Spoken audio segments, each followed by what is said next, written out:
Hello guys. So డైరెక్ట్గా manager పోస్టులు అయితే ఇండియన్ బ్యాంక్లో వదిలారండి. ఎలాగంటే మనకి డేటా అనాలిస్ట్ అలాగే ఐటీ సెక్టార్లో ఉన్న ప్రతి జాబ్ అయితే దీంట్లో ఇప్పుడైతే వదిలారు. మేనేజర్లు, సీనియర్ మేనేజర్లు డైరెక్ట్గా మేనేజర్ పోస్టులు వదిలారండి. సో ఎవరైతే ఎంఎస్సి ఆర్ ఎంసీఏ అలాంటి పెద్ద పెద్ద డిగ్రీలు చేస్తున్నారో, పిహెచ్డి లెవెల్ ఎవరైతే చేస్తున్నారో ప్రతి వాళ్ళు అప్లై చేసుకోవచ్చు. ఏమేమి పోస్టులు వదిలారో డైరెక్ట్గా చూసేద్దాం. ఒకసారి చూడండి.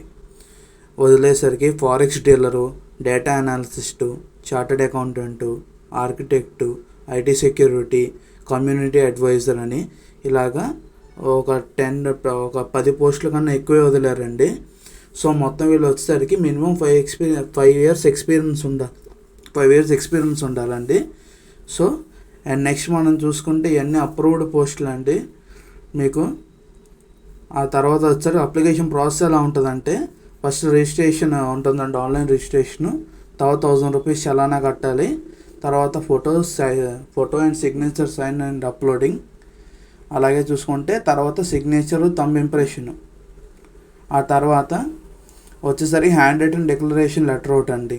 ఆ తర్వాత అప్లికేషన్ ఈ రిసిప్ట్ మాత్రం జాగ్రత్తగా మీ దగ్గర పెట్టుకోండి, ఎందుకంటే చాలా ఇంపార్టెంట్. ఓకేనా? అండ్ నెక్స్ట్ మనం చూసుకుంటే దీని డెడ్ లైన్ కూడా మనకి 28వ తారీఖు దాకా ఉందండి. మొత్తం అప్లికేషన్ ప్రాసెస్ అంతా కంప్లీట్ అయ్యి మనం రెడీగా అన్ని డాక్యుమెంట్స్ ఉంచుకుంటే, so including our educational documents, so మన ఐటీ సెక్టార్ సంబంధించిన డాక్యుమెంట్స్, ఎక్స్పీరియన్స్ లెటర్స్, ఇలాంటివన్నీ మనం దగ్గర ఉంచుకుంటే మనకి వెంటనే పోస్ట్ అనేది రావడం జరుగుద్ది. ఈజీగా ఉంటుంది మనకు కూడా. అన్నీ రెడీగా పెట్టుకోండి. ఓకే. అండ్ డెడ్ లైన్ వచ్చేసరికి 28/4/2026.